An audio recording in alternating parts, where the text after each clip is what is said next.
And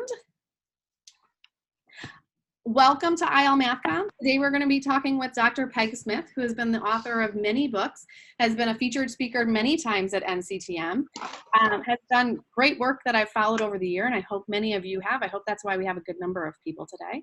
She's going to be talking to us today about orchestrating discourse in the classroom.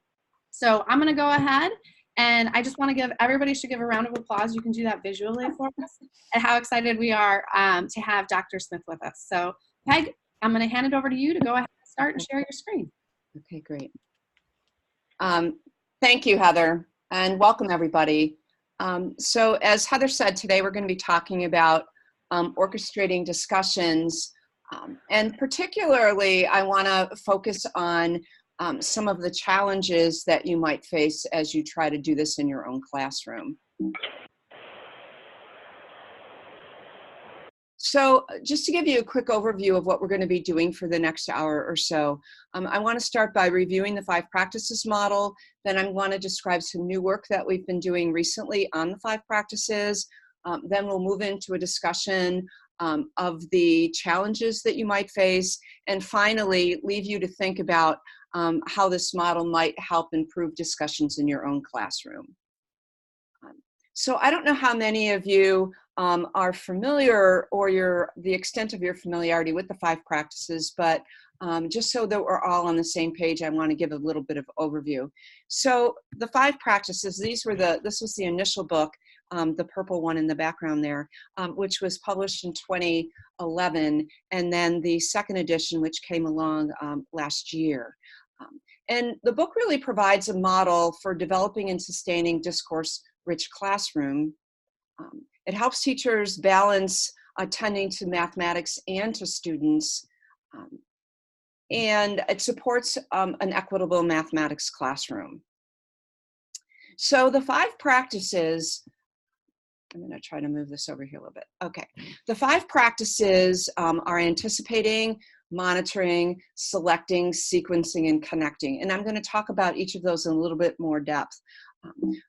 But before we get to that, I want to talk about what I've come to call the 0 practice. So before you actually engage in the 5 practices, I'm arguing that you need to sort of set the foundation for doing that by first setting a goal and selecting a task. So starting there, we'll go through and talk about them. So setting a goal really involves specifying what you want students to learn about mathematics as a result of engaging in a particular lesson. So this goes beyond just articulating what it is you want students to do. It's really about what you want them to learn as a result of having done something. So there's a level of specificity in trying to really uncover what mathematics it is you want students to walk away understanding. And I'll be giving you an example of that in a few minutes. Selecting a task involves identifying what we've come to call high-level or cognitively demanding tasks that aligns with your goal and provides all students with access. So here I'm really talking about tasks that require some level of thinking and reasoning and cannot be solved simply by applying a learned rule or procedure. Anticipating involves carefully considering how students might actually solve the task, both the correct and incorrect responses they're likely to generate, and thinking about how you're going to respond to what students are likely to produce. So what are you going to do when they do something?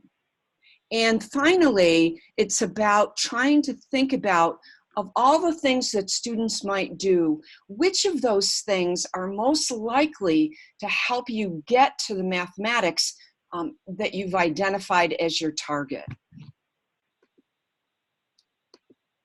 Monitoring involves listening in on what students are saying and observing what they're doing, asking questions that assess their understanding and advance them towards the goals of the lesson, and keeping track of who is doing what, so you have data about where students in the class are that you can use later as you try to actually plan the discussion. Selecting is really about determining which strategies and what mathematics will be the focus of the discussion, and choosing particular students to present because of the mathematics available in their response. And finally, making sure over time that all students have the opportunity to be seen as authors of mathematical ideas. Selecting is about purposefully ordering solutions that will be presented so that the mathematics is accessible to all the students. So you might not want to start with the most sophisticated, the most advanced, or the most unique one first. And building a mathematically coherent storyline. And finally, connecting involves asking questions that focus on mathematical meaning, asking questions that link different strategies and representations, and making sure all students are making sense of the ideas that are being discussed. Now, clearly there's not enough time in the next hour to go in depth, but hopefully if you're not familiar with them, it at least gives you an overview. Much of this work is done before you even set foot in the classroom. I would argue practice 0 and 1 are certainly done as part of planning, but so is creating the questions, thinking about what you're going to select, and thinking about a sequence and different connecting questions so that you've thought through it, even though when you're actually in the moment doing it, you might have to modify your plan based on what happens, but you've given some thought to how this might actually unfold. So what's new? No, we haven't added any more practices and we haven't changed the ones we originally started with. There's a new book that came out in April called The 5 Practices in Practice. This is a shot of the cover. And in the book, we've actually done what we call unpacking the practices a bit. So we've actually come up with some key questions that you can ask yourself about each of the practices, and we've provided illustrations of those. And we've identified what we've learned over the last decade about the challenges associated with this. So we've tried to identify challenges related to each practice and talk about things that you might do to address the challenge. And perhaps the most exciting part of this new work is that we have video examples taken from urban classrooms that actually show teachers doing this work. So I'm happy to report that last week, the 5 Practices in Practice elementary book was published. And again, it does exactly the same things, only grounding it in the content of grades K through 5. And in April, the high school book will be available, focusing on, again, the same issues in 9 through 12. Today, I'm going to focus the examples that I'm going to talk about in the middle school. I'm going to focus on 3 of the challenges. There are about 18 of them. Obviously, we're not going to get through all of them, but I picked 3 that I think you might find particularly interesting and that I know teachers have. Well, the reason we picked them to begin with is that teachers reported that these were challenging things. So the first one is called Launching a Task to Ensure Student Access. The next one is trying to understand what students are thinking. And the third one, I will say, if we get to it, is determining how to sequence errors, misconceptions, and incomplete solutions. So we're going to focus all of our discussion of these challenges on the work of one teacher featured in the middle school book, whose name is Jennifer Masati. And Jen is a teacher in the Syracuse, New York City School District, where she's been teaching for the last 13 years. She's certified to teach math 7-12, as well as students with disabilities in those grade levels. And she's been teaching at a K-8 school for the last 3 years. I've had the opportunity to work with Jen in professional development over the last 5 years. And she was generous enough to agree to be videotaped so the rest of us could actually learn something from her journey. So you should have gotten a handout. I know that Janine sent those out earlier today. And if you do have the handout, I will point out when we've come to a slide that you actually have a handout for so that you could look at that if you choose to. These are the goals that Jen had for the particular lesson we're going to be looking at. So she said, as a result of engaging in the lesson, she wanted her students to understand that the rate of change can be seen as the ratio of the change in the y variable compared to the change in the x variable as the rate expressed in the words for each, per, for in a verbal description, or as the coefficient of x in the equation y equals mx plus b. She also wanted them to understand that some functions don't start at 0, so that the point 0, 0 is not a solution to all linear functions. And this was really important in this particular class because this was at the beginning of 8th grade, and students in 7th grade, their experience had been limited to proportional relationships. And that the y-intercept could be understood as the initial value in a linear function that was set in a real world context. So what you might notice here is, going back to what I said about goals being about what you wanted students to learn about mathematics rather than what you were going to do. Now, I mean, if I were going to, what she wanted students to do is she wanted them to find the y-intercept and the rate of change. But through doing that in this context, these are the things she wanted them to understand. So she had a clear idea of the kinds of things she wanted to be hearing kids talking about to give her a sense, not just that they could do it, but that they understood the mathematics behind what they were doing.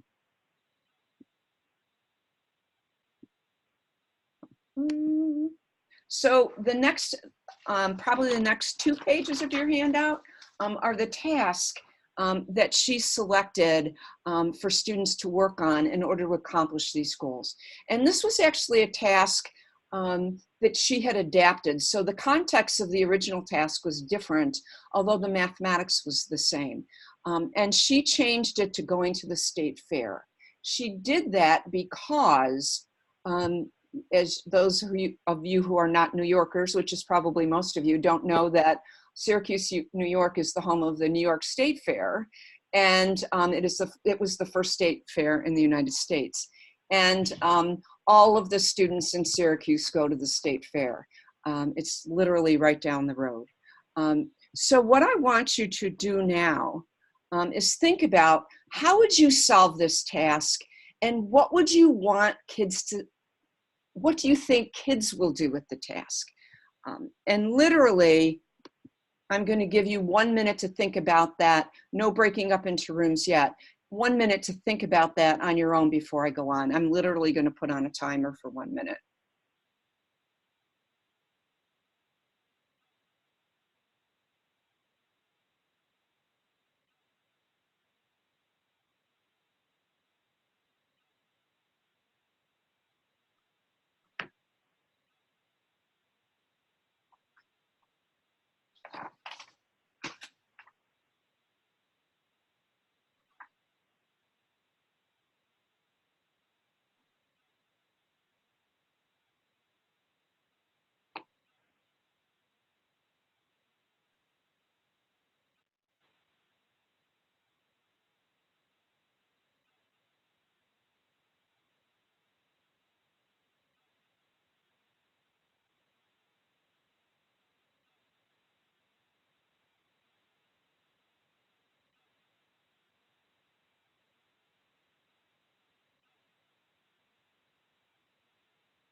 Like, just before you start, I just want to point out that Janine did post in the chat window both the handouts. If you didn't see the email today, the handout links is there.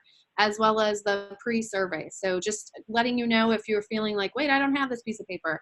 It is in the chat window. You can click on it right now. So go ahead, sorry. Great, thank you.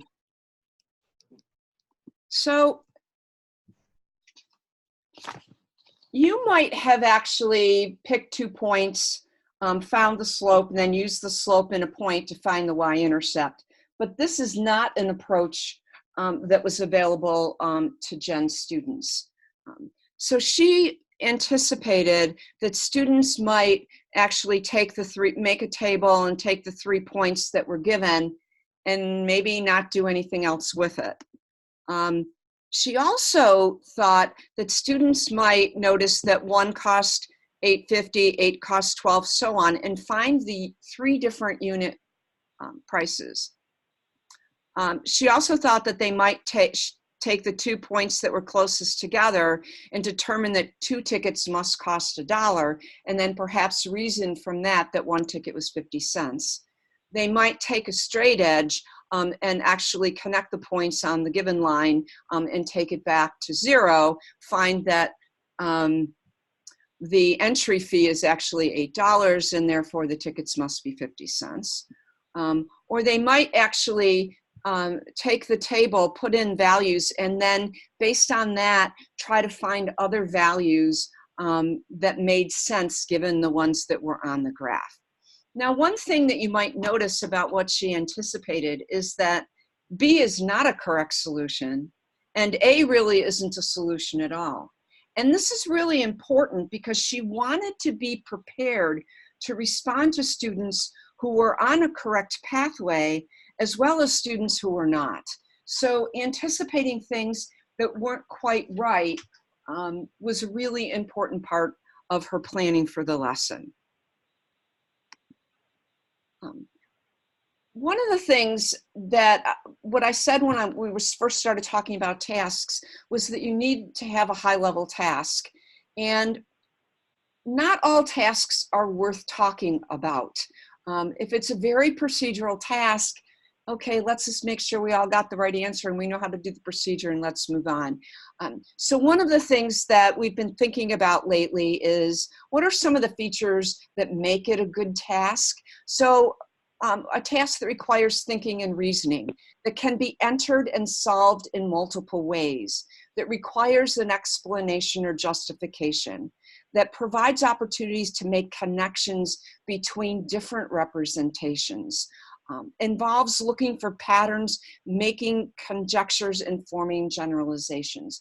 Not that every task you do every day has to have all these features, but if you're going to take the time to plan a whole class discussion, thinking about what features of it are going to make it discussion worthy could be very useful. Now let's get down to the meat of this, where we want to talk about the first challenge is launching a task. So launching or setting up a task refers to what teachers do prior to having students begin work on the task. While it's not uncommon to see teachers hand out a task, ask a student volunteer to read the task aloud, and then tell students what they're expected to produce as a result of the work on the task, research suggests that attention to the way in which the task is launched can lead to more productive discussions at the end of the lesson.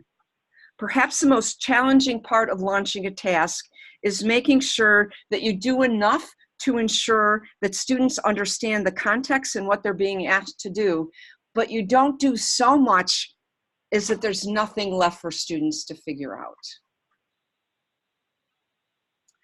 So the first thing we're going to do is you're going to watch a video of how Jen launched the state fair task. And as you watch the video, I want you to think about how the launch provides students with access to the task. Now, the launch, at this point, she hasn't given out the task at all.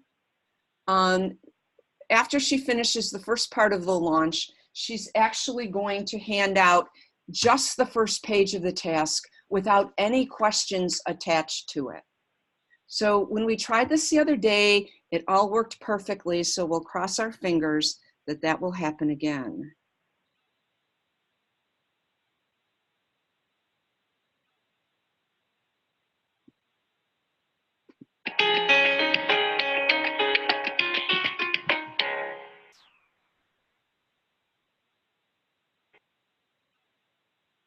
The math that you're going to be doing today has to do with a state fair. So raise your hand if you've ever been to the New York State Fair.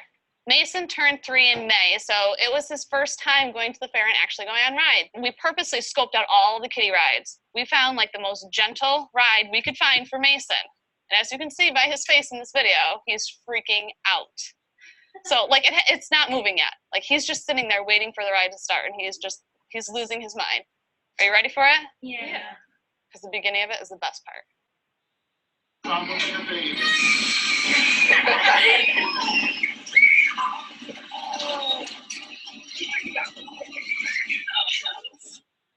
So literally, like, you know, as soon as it starts moving, he stops freaking out. But in the beginning of it, he's really losing.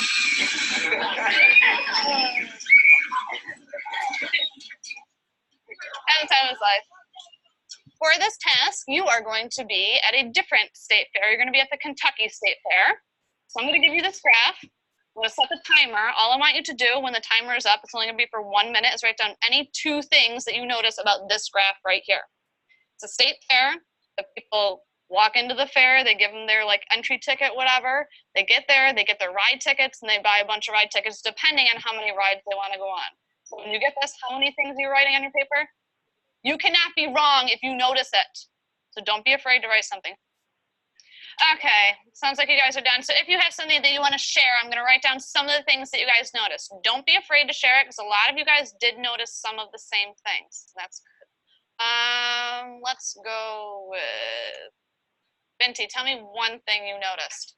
Anything. I'm going to come back to you then. Is that okay? Mohammed, tell me one thing. The number of tickets purchased went up to 11. So I'm going to do TIX for tickets. That's okay. Ayub, tell me one thing you noticed. The more number of tickets purchased, then the amount spent on the fair tickets increased. Is it okay if I write more tickets means what?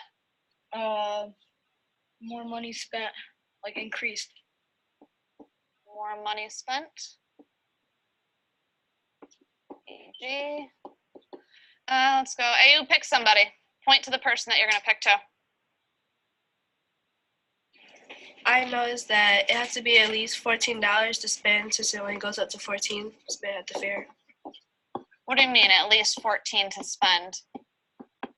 On the side of the graph, it says amount spent at the fair. It only goes to 14.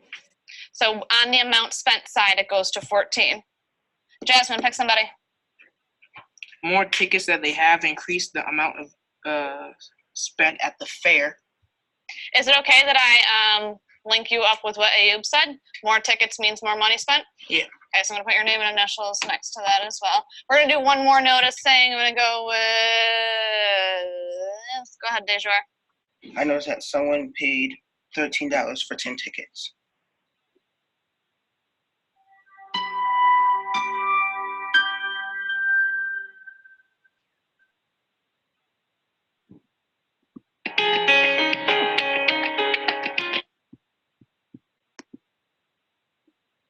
Okay, so this is the first part where we're going to actually break up in rooms, and we're going to take a couple of minutes. And the question is, how did the launch provide access? So I think Janine's going to do that for us.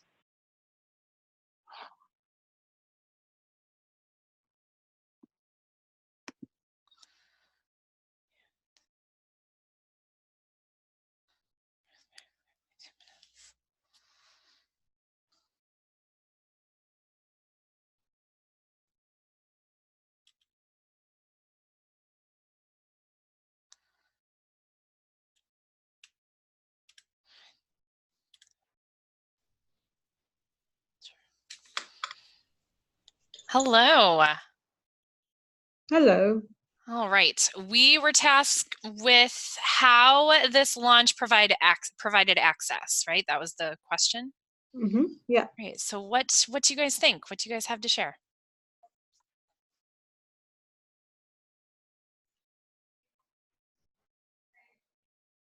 Rebecca, you're talking, but I can't hear you. You're not muted. Gave them all an understanding of what rides at the fair look like if they had never been to one. right? So that's like an equity and access issue, right? If there was a student that had never been to the fair, giving them that video clip was informative for them, right? Mhm.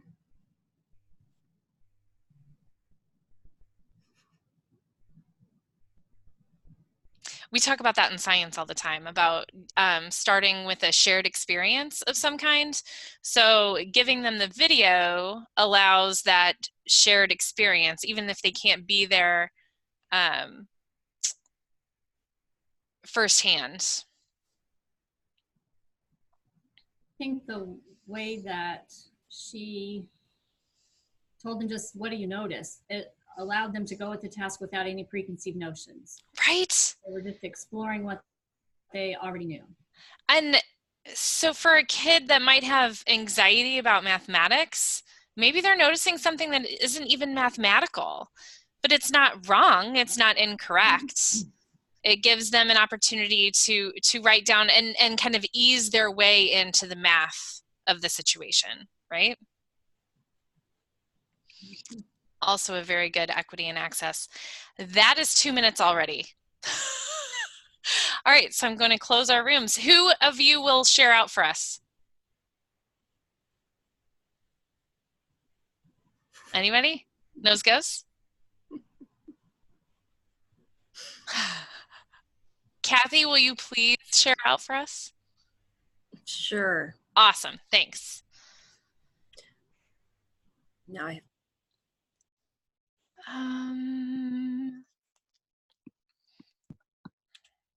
So is everybody, They'll be back. They're trickling in. okay, great. So that worked really well, Janine. I'm impressed. It's okay. The 2 minutes went so quickly.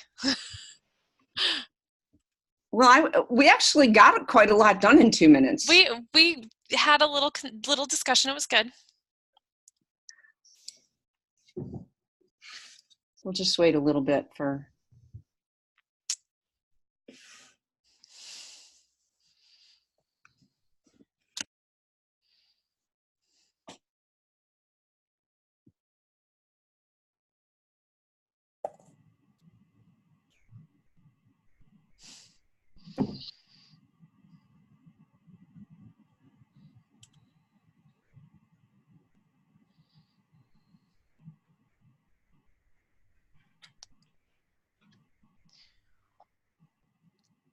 All right.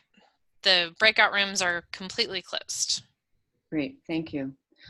So let's just share a few ideas. Janine, do you want to call out a few people from your session who could share something that they came up with? Or maybe someone just wants to volunteer, whatever works. Kathy agreed to share for us. Sure. We talked about how the video would help give the kids an understanding of what it's like to, what the rides at the fair would be like, even if they hadn't been there. And then also what the notice and wonder kind of what the graph looked like, and the information there would help the kids share what they noticed and give a teacher the understanding of the math that they knew or didn't know from the graph. Great.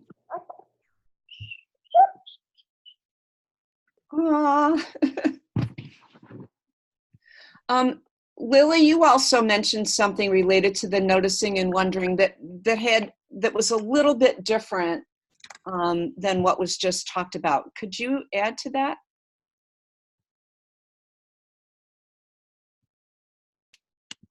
Did I get the wrong person? Kind of cut out right there at the end, but I was just mentioning that just the practice of noticing and have kids notice takes away kind of the mathematics and the scary side of it. And she said it too, but all kids can notice. So it really just opens the door to everyone participating.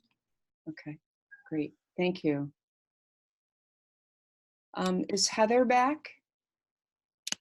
I am back. I'm sorry. I was just typing. I'm sorry. My hotel internet timed out. Oh. But I'm back. And our conversation was great. Kathy, can you go ahead and give a little snippet of what we talked about? Sure. We agreed with pretty much what the other groups had said that we really enjoyed how she started with the video to put kids kind of develop the fun aspect and to get them laughing and enjoying the part of the lesson, but then also in the notice and wonderings what a safe environment it was, and that she even allowed some students to opt out, which was very good because maybe they were unsure or didn't have the confidence, but she said that's okay and we'll come back to you. So the kids felt safe. They could say what they noticed because she said if you noticed it, that's worthy of saying, and there's no wrong answers. And I might add that one of the reasons I think she let the student opt out, you have to remember there were 2 cameras and 8 people in the room during this filming experience. And some of the shyer students were a bit intimidated, as many of us would probably be under the same circumstance. Thank you for your comments. Victoria, there was one more thing that came up in our discussion that I thought was important that I don't think really has come out yet, that you had brought up. I think that the showing the video connects to where the kids have been, like they have that experience, but it's also very disarming that it's like, look, this is funny, this is cute, it's relatable, and then it eases that. A lot of kids have that anxiety, or oh, I don't know what to do, or I can't do this, and it kind of takes that defense down. Okay. So one thing that I didn't tell you before is that the problem that she modified, the context was about surfing and surfboards. And while I'm not arguing that you should never use a context for which students aren't familiar with, in this case, I would guess none of the students would have been familiar with that context, yet every student in the room had been to the state fair, except the student who arrived in Syracuse the day before we filmed, which is always a challenge for the teachers. Well, you did a really great job of identifying things, and I'm going to go back to I guess I have to do this again. Let's see. Uh-oh. We are seeing your Safari instead of your PowerPoint this time. Okay. All right. Are you seeing it now? Nope, you might have to stop sharing. I think you shared just your Safari instead of sharing your desktop. Oh, I'm sorry. Okay. No big deal. So what am I doing now? I'm going to share. And it should give you the option of what you want to share. Yes. No. Let's see. How's that? No. Screen sharing has stopped. I'm sorry. No, it's okay. I'm a newbie. I'm not even, there it is. Let's try that. There you go. Perfect. Yeah, thank you for your patience. You will see that I said most of the things that you said. The students had access to the context. They had an opportunity to make observations without being restricted to specific questions. They were told they couldn't be wrong. This is something that no one mentioned. Students' initials were placed next to their ideas in order to acknowledge their contributions. And this can become really important over time because it helps build students' identities as doers of mathematics. And specifically, the noticings that they did articulate were important because she now knew that they had a basic understanding, first of all, how to read a point on the graph, of what was on the x-axis, what was on the y-axis, and that this thing appeared to be increasing. So she stopped at that point because she felt that she learned key pieces that students needed to have in order to be able to successfully engage in the lesson. So I mentioned earlier that there was some research that suggested that launching was really important.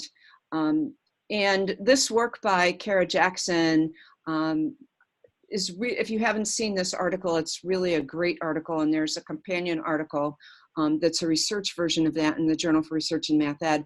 But basically, what they concluded was that from an effective launch, students were much more likely to be able to get started solving a complex task, thereby enabling the teacher to attend to students' thinking and plan for a concluding whole class discussion. This in turn increased the chances that all students would be supported in learning significant mathematics as they solved and discussed the task. So basically, they're saying the effectiveness of the launch in the beginning of the lesson has a lot to do with how effective the discussion is at the end of the lesson. And that research had a lot to do with our decision to really emphasize the launch in this new work that we've been doing on the 5 practices. So the challenge is launching a task to ensure student access. And you can address the challenge by making sure that students understand the context, can access the mathematics, know the meaning of keywords, and have to figure out how to solve the problem themselves. So we're good on time at this point. Let's go on to challenge 2, which is trying to understand what students are thinking. As we all know, students are not always really articulate when they're asked to explain their thinking. They often use non-academic language to describe things. They often make vague references. I took that and divided by this. And they have difficulty providing a concise description of what they've done. In addition, students may come up with ways of solving problems, both correct and incorrect, that you had not anticipated. And even when you think you know exactly what a student is thinking, because their work resembles what you did, you could be dead wrong. So trying to understand what students are thinking can be challenging work for a teacher, yet it's critical for teachers to make an effort to do so. If a student has arrived at a correct solution, you'll want to know how she got there so you can determine whether the process she used makes sense, always works, and how or if it might connect to more standard approaches. If the student has arrived at an incorrect solution, you want to know what led to that result so you can provide an opportunity for the student to consider some aspect of the task they might not have attended to. So here we're actually going to look at 2 videos, one right after the other, before I give you a chance to go back to a room and talk about it. And I may give you a little bit more time because you're going to be looking at 2 videos. So in this clip, you're going to investigate the work that one group, DeJour, Rosaria, and Maya did on the state fair task. And what you see on your screen now, which is also on the next page of your handout, is what DeJour had written down initially. So he has 1 ticket is $8.50, 4 times $8.50 is $34. So as you watch this clip, I want you to think, what does she do to determine what students are thinking? Right? So now we're going to go to the clip. I'm going to get all these faces out of my way. Whoops.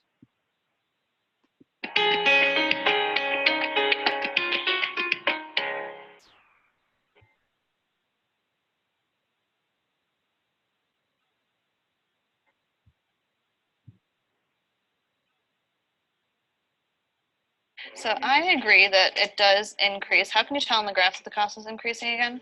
Wait. What do you mean it's going up? So what did you say? Did you say the same exact thing? Yeah, we didn't just write down the tickets, but like for 1 ticket, apparently it's $8.50. But when you add all that up, it's like $34. Where would 34 be for these 4 tickets? Like estimate on the graph where it would be? Not on the graph. So show me, put your finger if the graph was much, much larger, where it would be.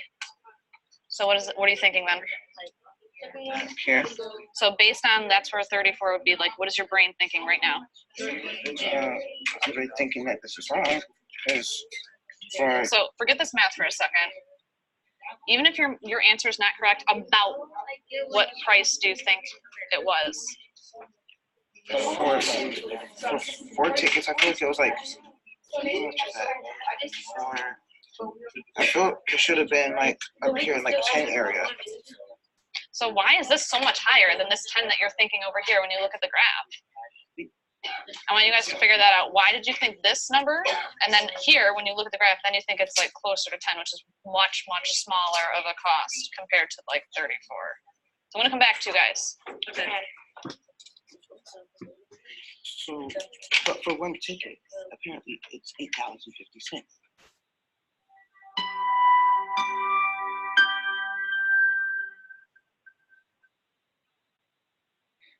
So you might just jot down a thought about what you saw there that you don't want to lose track of when we go watch the other video. So literally I'm going to count to 10 and then we'll go and watch the next video.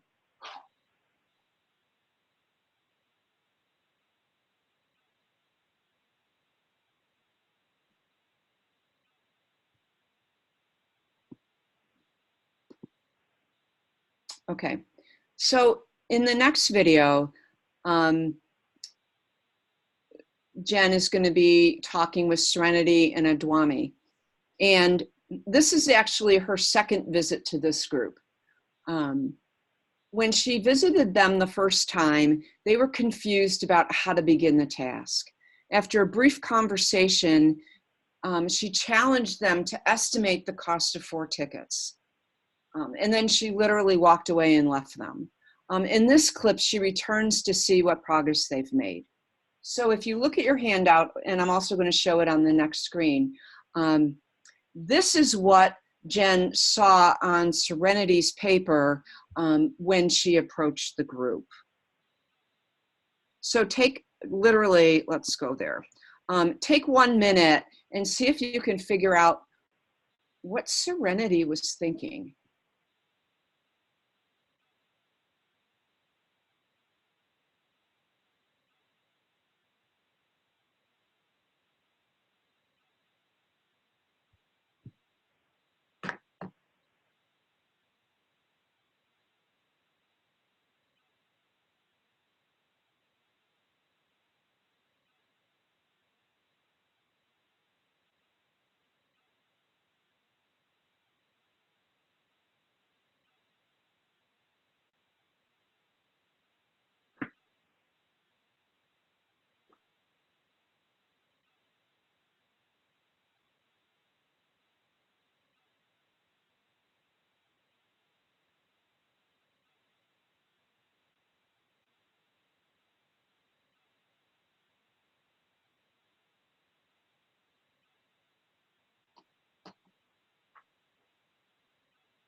I'm violating one of my rules by asking someone if they want to try to explain it without seeing what you did. Does anyone want to take a stab at explaining what you think Serenity did? Does anyone think they have it figured out? Victoria? So I think she found the unit price, ignoring that it's not proportional, tried to find the unit price and then averaged those together and then used that as her price per ticket. Okay. Yeah, that's actually exactly what she did. You might recall when we looked at what Jen anticipated, she actually anticipated that they might do the 3 separate unit rates, but she didn't anticipate that they would get added and averaged. So she's now going to be encountering a group that really has come up with a solution that she hadn't thought through completely in advance. So again, the same question. So what does she seem to be doing to determine what students are thinking?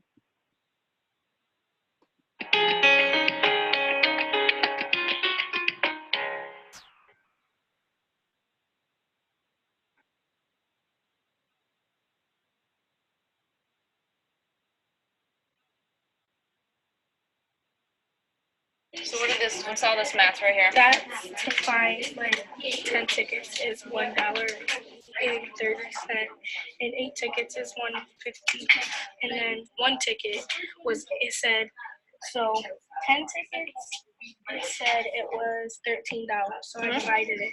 Okay. And got $1.30. What's 130?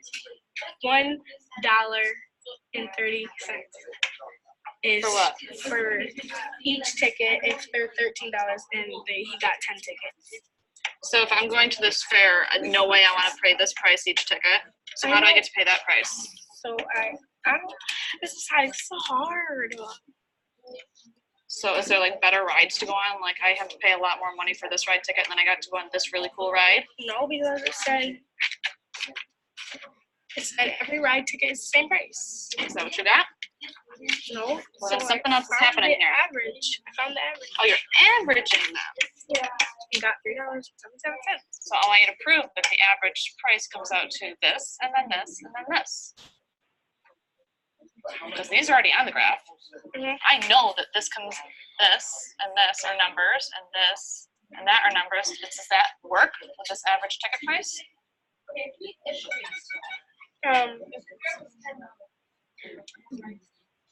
I think so. Because every ticket has to be the same price. You proved it right here. It says right there. And if you think that they're on average all going to be $3.77, I should see that this ends up here, this ends up here, and this ends up here. Okay. Is there something else happening that you must have forgotten about? Okay. Let me try.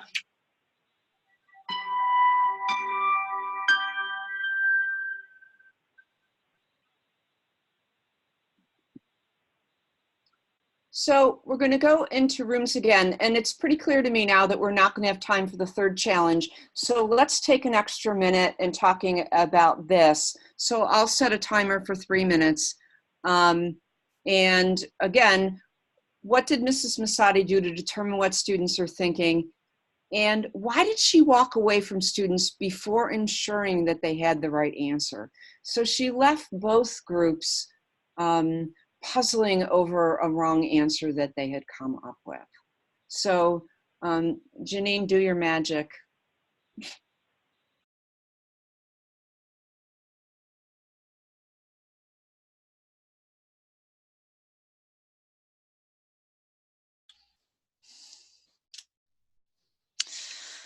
Hello.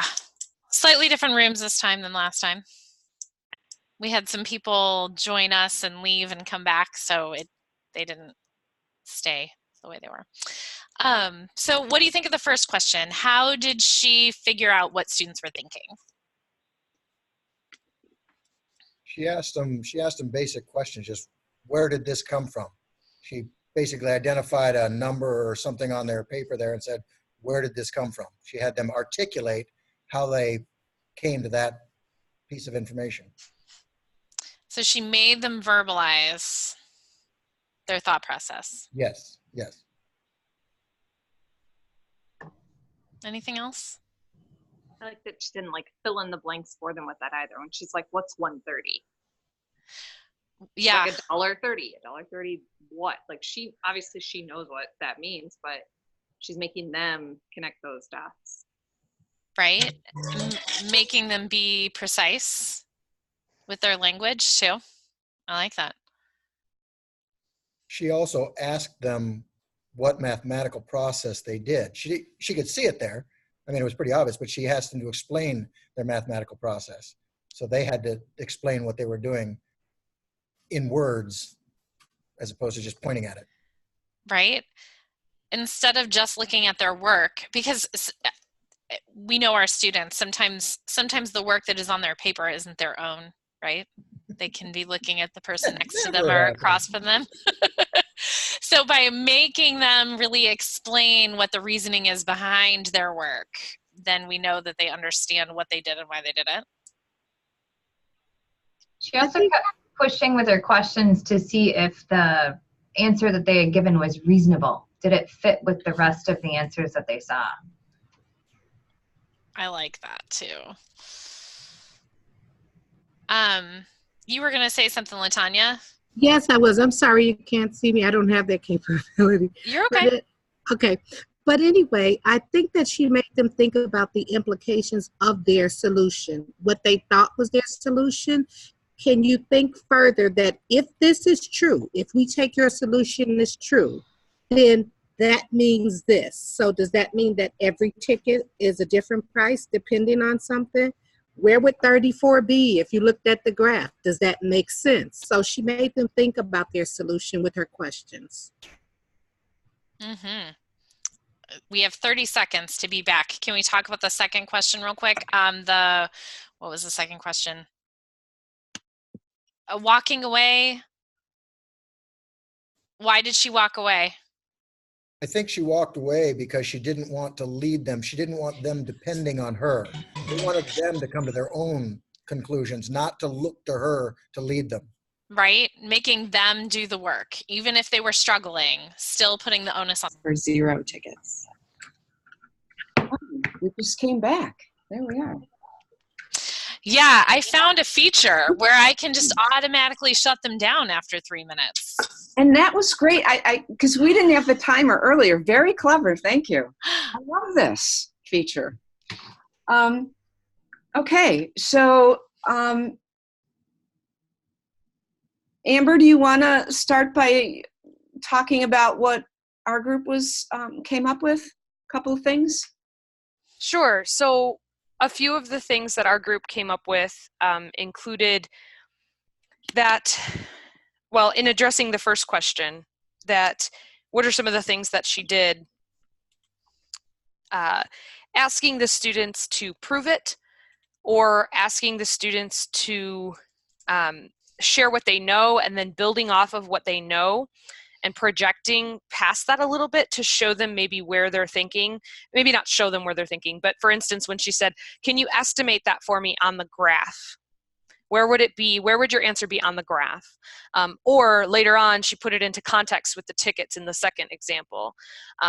Also, when she walked away, she was providing them some confidence to say, I know you can do this on your own.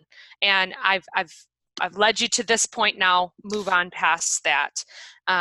We also talked about, she asked open-ended questions. So instead of yes, no, yes, that's right, you're on track, it was, can you show that to me? Can you prove that to me? What do you mean by that? And she really let them develop their thinking instead of showing that she knew what they were thinking. Great. Janine, do you want to identify someone to add to that? Michael, do you want to share for us? Do you mind? Great. Sure, no problem. Okay, so on the first question, we keyed on that she wasn't trying to lead them. She was trying to get them to talk about what they did and to put it into good, detailed words, some mathematical explanation of exactly how they came up with whatever they did. And she wasn't trying to lead them. She was very much trying to get them to come up with the words themselves. She wasn't correcting their language. She was just letting them say what they were coming up with. But then she was asking them to figure out, does it really make sense? You know, does it? So that she was asking to go beyond just where they were.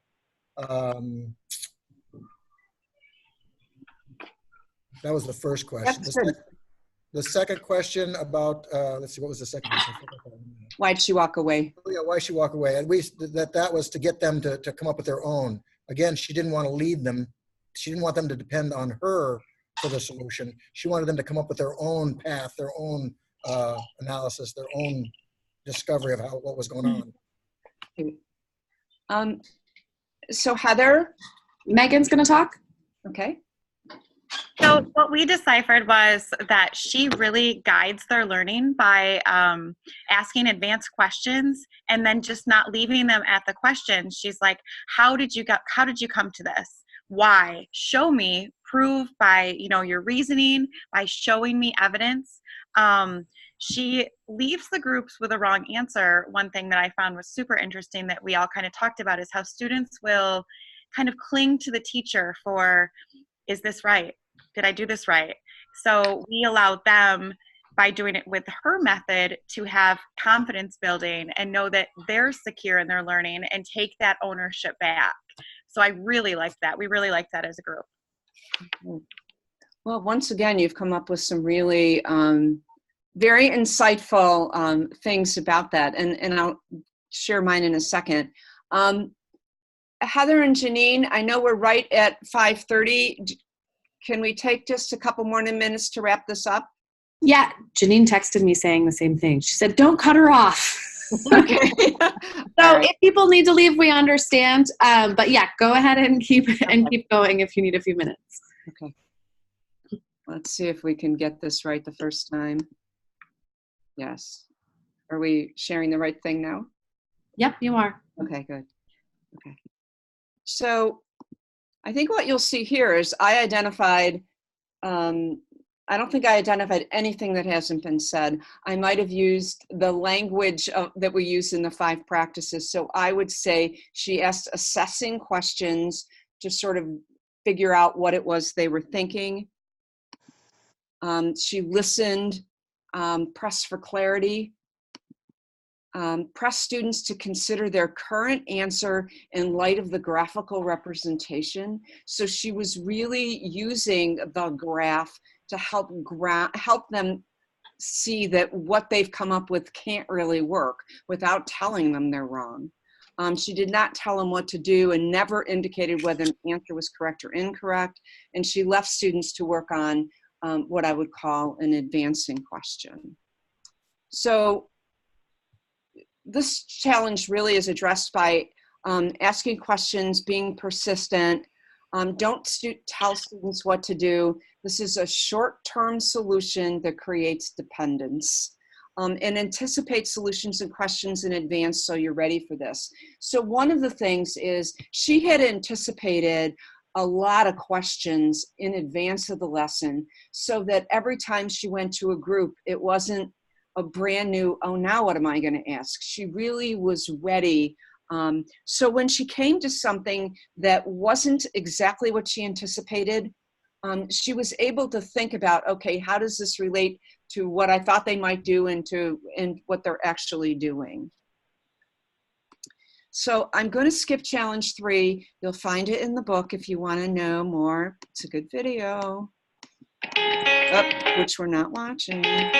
So Peg, that was actually one of the questions as you're finding your next place is, will the slides be available that we can post on our site? And if so, will the slides include the videos or do you have to purchase the book to get the videos? I can't include the slides in the video. Okay. So you can include the slides, but not the videos? Is that what you said? You're welcome to the slides. I can't include the video. Okay, that's fine. We understand. Sorry. That would be great. Thank you. So one thing you might be thinking or have thought before, if you're familiar with the practices, is using the 5 practices really worth the effort? So this might be worth reading because this is Jen's own words about this. She said, I think a lot of teachers, myself included, felt successful after seeing kids successfully solve an equation or complete a series of steps to a problem. But looking back, the student's success was more characteristic of compliance and understanding of the underlying concepts was actually very shallow. Building a foundation based on a concept prior to teaching a procedure may seem daunting as everyone is rushing to fit the curriculum in, but it will always save time in the long run. Even if it feels like a failure the first time, or even if it feels like it's taking a lot more time than you anticipated, that time is going to be earned back when students have conceptual understanding. And I really did not tell her what to say. I probably wouldn't have been as articulate as she was. And then she went on to say, some students present challenging behavior.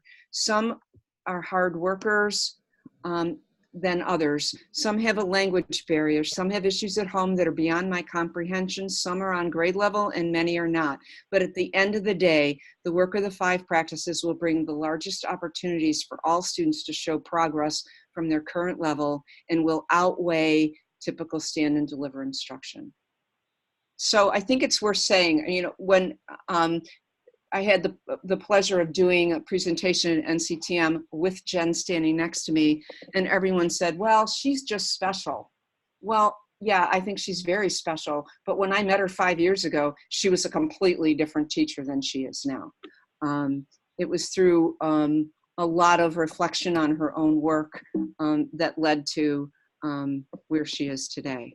So in conclusion, discussions are critical if we want students to learn math with understanding. The 5 practices model can help you in planning and managing discussions, I hope. Working with colleagues can help you in thinking through the lesson in advance, and being aware of potential challenges such as the 2 we discussed today can really leave you prepared to work through them. So I leave you with the question, what will you do to improve the quality of discussions in your classroom? Thank you very much for coming today. I hope there was some, oh yeah, and of course a little plug for the 3 books. Thanks so much, Peg. I just want to, everyone I think was really excited to see some of these videos and hear this discussion, so thank you so much. Oh, you're welcome. I will say that from both ISU and ISBE do not endorse any products. However, these are really good books. Heather Brown thinks these are really good books, but ISU and ISBE do not endorse any products. We really appreciate the time. If you haven't already, go ahead and look at the links that that Janine shared, and please, please, please take our pre and our post survey so that we can collect information about what you'd like to see in subsequent ones. I know we specifically had a lot of people ask about discourse and getting good discussions in the classroom. So I think this was really helpful. So again, thank you so much, Dr. Smith. We'll shut down the recording. Have a